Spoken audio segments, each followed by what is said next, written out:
There we go. Hello, everybody. Hope everyone's doing fine on this Friday evening. Game sound in here? Oh, yeah. Hope everyone's doing great. Halloween weekend? I think it's Halloween weekend. Heck if I know. I don't keep track of dates anymore. But we got Halloween marathon, so that's really all I care about right now. All right. What we're going to do here is that we're going to play a game called Sapphire and Shiny Kidnap the Crows. This is a kind of a reskin of another game that Max Oakland has created called Ruby and Rusty Save the Crows. And this case here, we're kidnapping the crows, we're killing witches, we're doing all the bad things that we probably should be during Halloween. So with that, let's get started here in 3, 2, 1. Let's rock and roll. So we're gonna go through a story here. We're just gonna quickly just burn through the story. The story is that there's a scarecrow that lives on a farm, and it's Halloween time, so they need to dress up. They're going to dress up the they're going to dress up the scarecrow to be a witch. And listen here, bud. Do it the old-fashioned way. All right, and we gotta save that crow. So even though it says like we're kidnapping crows, we're technically saving the crows. So we're gonna play pretty much as Sapphire the entire time through. Grandma Onion's gonna try and talk to us and tell us a little story here. The name of the game for the most part is, you should probably 100% the game, right? But, and to 100% the game, what you have to do is finish the stage with full health and collect all of the candies. And since this is an any percent run, we are just going to just churn and burn through the entire game. So here you're gonna see a lot of jumping off of heads, a lot of just boosting in general off of this stuff, just to get through it a little faster.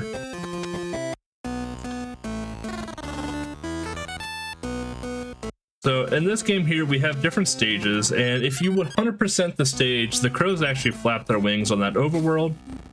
This is probably one of the more difficult stages, just because of just how tight some of these jumps can actually be.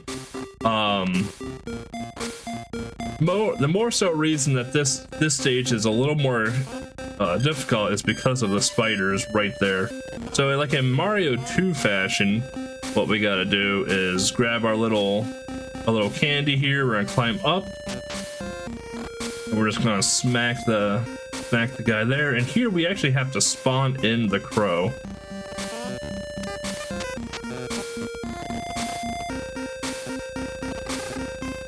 Kill the spider. We're gonna pick up a health. Wants to pick up. We gotta wait here because we're gonna take a damage boost up front. Right. Gonna roll with him. Climb up. One more rung. Miss the enemy completely. So we're going to climb back down apparently. And we may die right here. Yeah, we get to see the tomato splatter because the hitbox didn't detect the cactus throw. That's what makes this stage a little interesting to do, just a little tough in general. Get to do that real quick here again.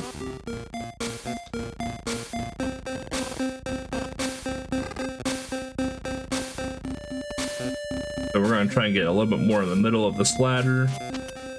Give him that time. Wait for the spider to go through, take a little bit of damage, get our heart,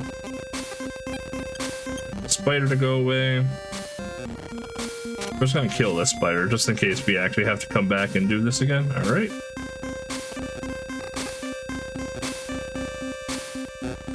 Okay, let's try it again. There we go, we got him that time, boys. Here we just take a little damage and get our crow. Obviously, we didn't finish. I have a full health, but that's all right.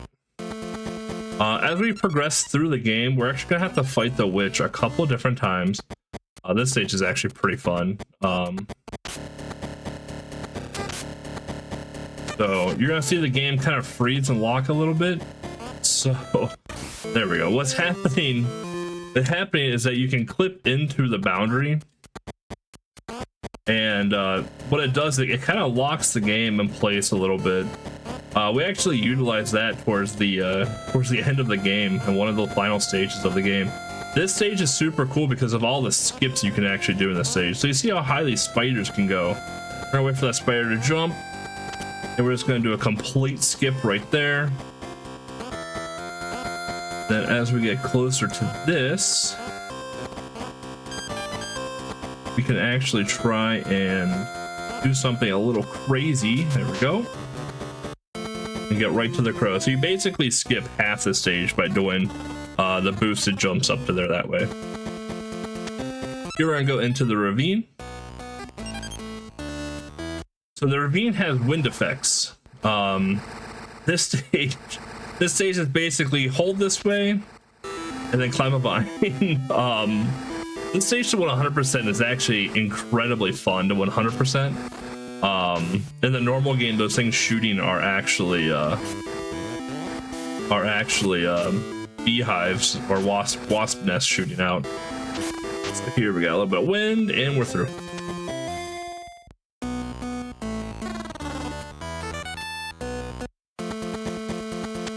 All right, now we're gonna go into the dump. All right. So in the dump, this is where understanding damage, or how damage works in the game, and how enemy patterns work in the game comes to be pretty big. The reason that is because, like these bees, for example, they have like a homing effect to them, where they will come at you, and if you're not ready for them, they'll do some damage to you.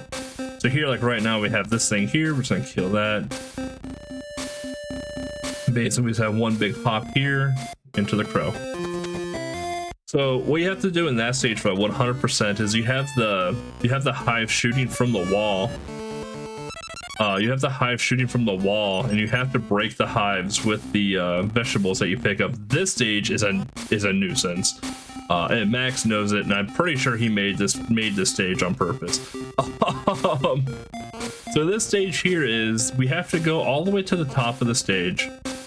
And what we need to do is that we need to push this egg all the way down to the chicken basket. And the only way to knock down this egg is to hit it with the candies or whatever it is that we pick up from the ground here. The big issue with this is that sometimes you have to run back and forth with the egg, make sure you can get one of the candies, and the egg can actually despawn. We're gonna try a little sneaky sneak here. All right, kill both bees. The other problem is with the hitbox in this. So if you're too close to the egg, that the instrument or the object that you're throwing will actually go through the egg instead of actually projecting it forward. And sometimes the egg will get stuck in the wall.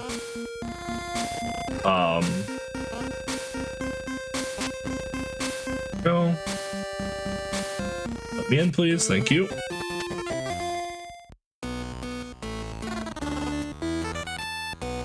Alright. Now we're gonna go into the driveway. The driveway is actually a pretty fun stage. So it's a very quick stage, but it's a stage that you can die on without really realizing it. Because everything doesn't go into sync sometimes, especially up here with the B section. To 100% that stage, you actually have to jump over the crow and go beyond where the crow is actually at to continue through. So here we have our first witch attack. And what we have to do with the witch here is we have to hit the witch with the things on the ground. And the witch is going to shoot 2 projectiles at us. And as we progress through the fight, The witch is gonna move more and more vertically on the stage here.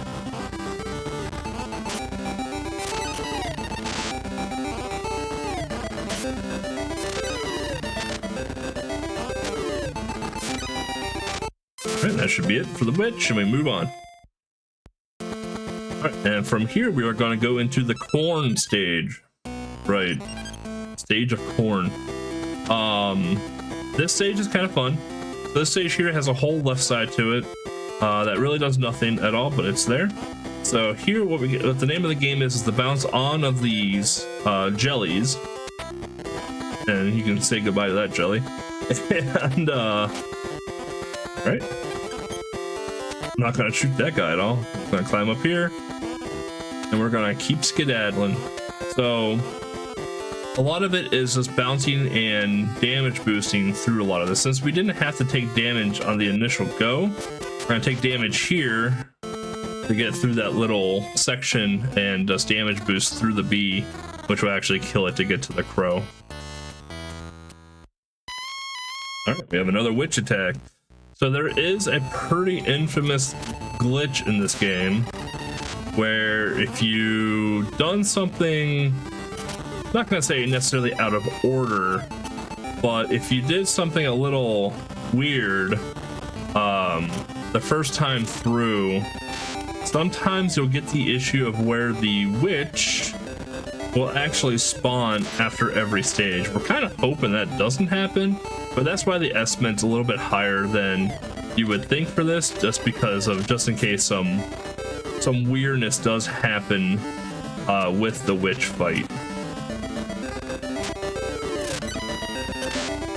Oh, go. Always be prepared. All right, now we're going to the well house. This here is probably the hardest stage in the game, both casually and speedrun wise. This is a descent stage where there's spikes everywhere, so we gotta be really careful with those. Luckily for us, we're not here to really take damage. We're here to make some pretty kind of ridiculous jumps towards the bottom here. So there is a shortcut through this downway path, but for the sake of just a little bit of marathon safety, we're just going to take the bottom way down. Then here we have that fish that can jump through, and here as well. This stage, 100%ing this stage is actually pretty brutal to do. Here what we're going to do is that we're going to this. We're going to try and do a hop. Ooh, hop over. Oh, first try. Let's go.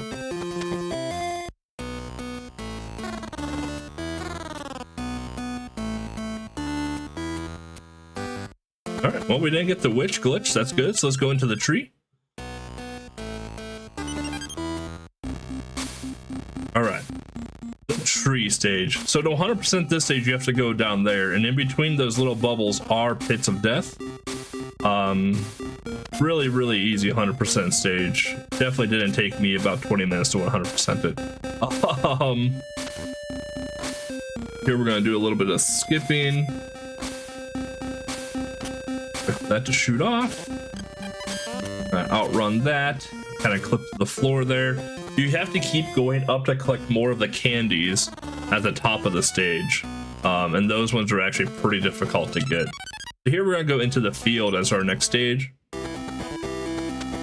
the stage here is actually a pretty basic stage. This stage is again a lot of bouncing and hopping to get through everything. We're not going to pick up a lot of health pickups here. What we're going to do is that we are going to wait for this bee to come through, get this extra one up just in case we have some trouble in the final stage.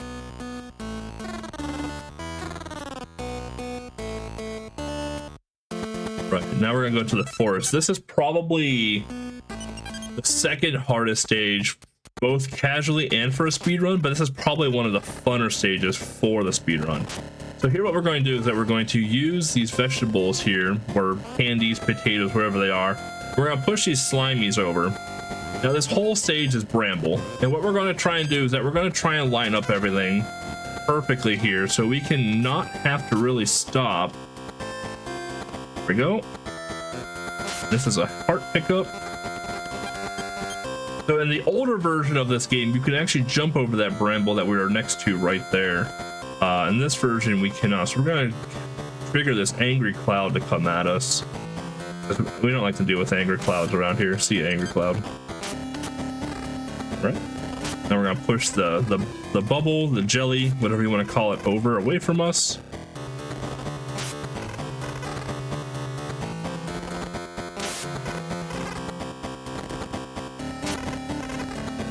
So since we have full health, we can take a little bit of a damage boost at the end, which is probably the hardest jump, one of the hardest jumps in the game. So here what we're going to do, that we're going to take this with us. If we do get a decent spawn, oh yeah, we got it. Get a good spawn on the little puffer pollen clouds. I just need to get up there and get my crow. Beautiful.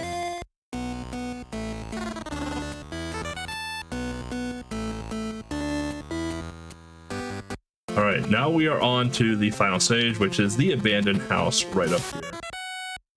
So the final stage is interesting. So you have to collect a key eventually to activate the final room. Going through this, we have to go past some of the bramble. We have some pollen clouds I have to get by. We have some angry clouds. You know, the whole thing. So here we're going to try and get through this without taking any damage, which we did, which is perfect. So now we go into the actual house itself. What we need to do is that we need to get a key for that door.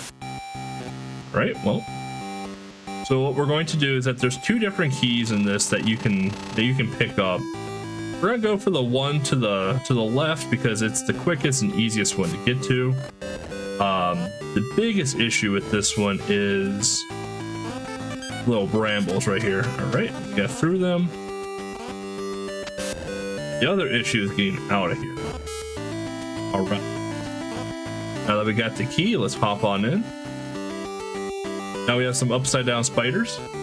If you die any time on the screen, those spiders do go back to being in their upright position.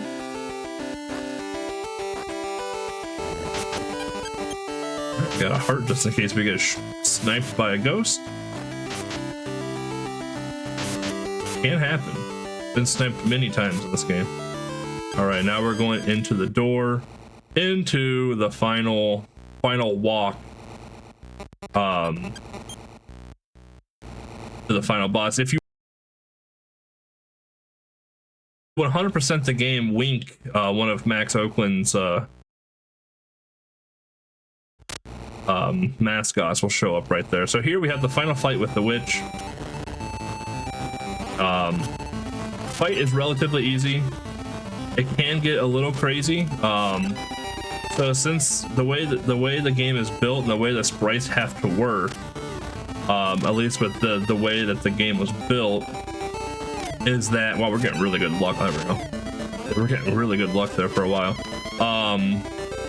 The way it works is that sprites bigger than was it 12 or 16 pixels, they need to be specially coded in, at least in the Game Boy Studio 2. So sometimes what will happen with this witch is that it'll get out of sync of itself and start separating its body, which makes hitting the witch actually incredibly difficult. And you can die after killing the witch. You can fall into the bramble. And with that, we gotta save our final crow, or kidnap our final crow. And that is time.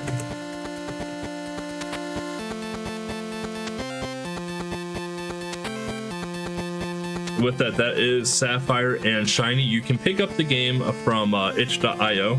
Max Oakland is a really cool guy, really cool dude. Makes some pretty interesting games. He currently has a game right now on Kickstarter for Wink, which is going to be a Game Boy based game as well too, kind of similar to like a Mario 3-ish type of world. So I'm actually really excited to play that game and interact with it and talk to Max about it. But yeah, if you're looking for a really cute game, if you're looking for kind of a fun homebrew, looking to 100% a game, Sapphire and Shiny or Ruby and Rusty. Pretty much the same game, hand in hand. Like very fun games. Aside from a little bit of jank here and there, they're very fun games. And you get the character screen at the end too. So they're called goobers, not jellies. So, yeah. With that, we're gonna cut, and I'll be right back with the next game of Cryohazard for the Game Boy.